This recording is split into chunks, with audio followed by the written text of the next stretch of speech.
നമസ്കാരം, എൻ്റെ പേര് ഡോക്ടർ വിഷ്ണു. ഞാൻ PRS ഹോസ്പിറ്റലിൽ ഓർത്തോപീഡിക് ഡിപ്പാർട്ട്മെൻറ്റിൽ ഷോൾഡർ ആൻഡ് സ്പോർട്സ് ഇഞ്ചുറി യൂണിറ്റിൽ വർക്ക് ചെയ്യുന്നു. ഇന്ന് ഞാനൊരു ഇമ്പോർട്ടൻറ്റ് കാര്യത്തെപ്പറ്റി പറയാനാണ് ഇതിന് നിങ്ങളുടെ മുന്നിൽ വന്നത്. അതായത് ഒരാൾക്ക് പെട്ടെന്നൊരു ഫ്രാക്ചർ ഇഞ്ചുറി സംഭവിച്ചാൽ, ചിലപ്പോൾ അത് വീട്ടിൽ നിന്നായിരിക്കാം, ചിലപ്പോൾ റോഡിൽ നിന്നായിരിക്കാം, നമ്മൾ എങ്ങനെയാണ് അതിനോട് പ്രതികരിക്കേണ്ടത്? നമ്പർ 1, നമ്മൾ ഇഞ്ചുറി ആയ ആൾക്ക് ആ ഇഞ്ചുറി ഫ്രാക്ചറോ എല്ലാം ഉണ്ടായ ആ ഏരിയ അധികം മൂവ് ചെയ്യാതെ നോക്കുക. ഉദാഹരണത്തിന് കയ്യിലാണത് വന്നിട്ടുണ്ടെങ്കിൽ കയ്യിലൊരു സ്ലിങ് ഇടുക. സ്ലിങ് എന്ന് വെച്ചാൽ വെറുതെ ഒരു തുണി വെച്ച് നമ്മൾ കെട്ടി അതിനെ സപ്പോർട്ട് ചെയ്താൽ മതി. ഇപ്പം കാലിലാണ് ഉണ്ടായിരിക്കുന്നതെങ്കിൽ കാല് നമ്മൾ ഒരു വലിയ ബാൻഡേജോ അല്ലെങ്കിൽ ഒരു ഒരു സ്പ്ലിൻറ്റ് പോലത്തെ സാധനങ്ങളോ ഒരു തുണി ഒരു കാർഡ്ബോർഡ് മടക്കി വെച്ചോ ആ കാലിനടിയിലോട്ട് വെച്ച് അതിലോട്ട് ലൂസായിട്ട് കാല് ചുറ്റി അതിനെ കൂടുതൽ മൂവ്മെൻറ്റ് ഉണ്ടാകാതെ പ്രിവെൻറ്റ് ചെയ്യുക.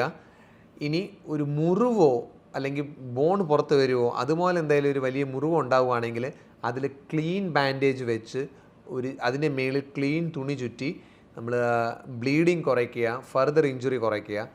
ഇനി ഇത് കൂടാതെ നമ്മൾക്കിപ്പം മുറിവൊന്നുമില്ലെങ്കിൽ ആ ഇഞ്ചുറിയോ അബ്നോമാലിറ്റിയോ ഫ്രാക്ചർ സസ്പെക്റ്റ് ചെയ്യുന്ന ഏരിയയിലോ ഐസ് വെക്കാം. ഐസ് ഡയറക്റ്റ് വെക്കരുത്, അതൊരു തുണിയിൽ പൊതിഞ്ഞ് മാറ്റി മാറ്റി വെച്ചും നമുക്കതിൻ്റെ സ്വെല്ലിങ്ങും പെയിനും കുറയ്ക്കാൻ സാധിക്കും. ഇനി ഒരു എമർജൻസി അല്ലെങ്കിൽ ആളൊരു ഷോക്കിലല്ല, BP കുറയുക, ഹെഡ് ഇഞ്ചുറി ഇല്ല, ചെസ്റ്റ് ഇഞ്ചുറി ഇല്ല, വയറിനൊന്നും മറ്റ് ഇഞ്ചുറി ഇല്ലെങ്കിൽ നമ്മൾ ഒരു എക്സ്പേർട്ട് ഹെൽപ്പ് വരുന്നവരെ ഈ പേഷ്യൻറ്റിനെ അല്ലെങ്കിൽ ഈ ഇഞ്ചുറി വന്ന ആളെ അവിടുന്ന് മൂവ് ചെയ്യാതെ അവിടെ തന്നെ വെക്കുക.